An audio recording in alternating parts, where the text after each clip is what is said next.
Cryo Crisis. Lieutenant Sarah Jensen awoke with a jolt, her body racked with disorientation and confusion. The cold sweat on her forehead was the first sign that something was terribly wrong. She glanced at the digital readout on her chamber's control panel, only to see it flashing a sinister crimson hue, an emergency alert. This was not the way one was supposed to awaken from cryosleep. Frantically, she detached herself from the pod's restraints and staggered to the main control room, stumbling in the low gravity. The alarms blared, and the stark, sterile walls of the ship seemed foreboding. As she reached the control room, her heart sank.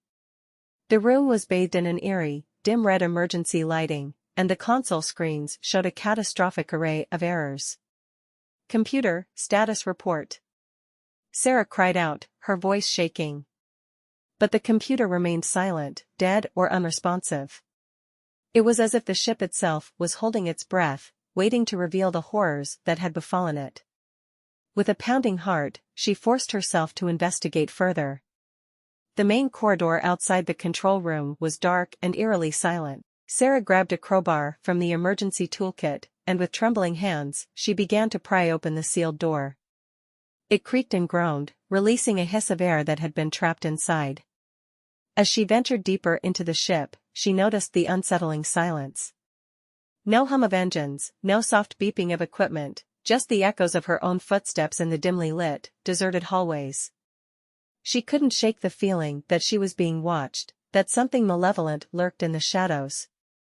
The first chilling discovery was the crew quarters. The pods were empty, save for a few open ones revealing twisted and torn bedding. Blood splatters on the walls suggested a gruesome struggle.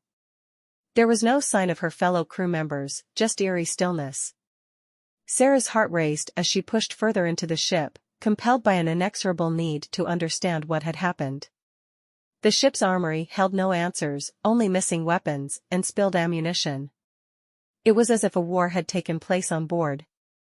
With mounting dread, she finally reached the bridge.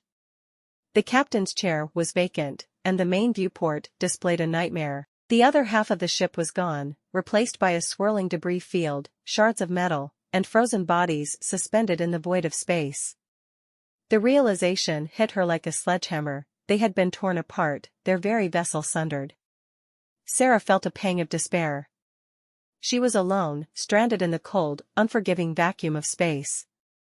She tried to establish communication with anyone who might still be out there, but all her efforts were met with a relentless void of silence.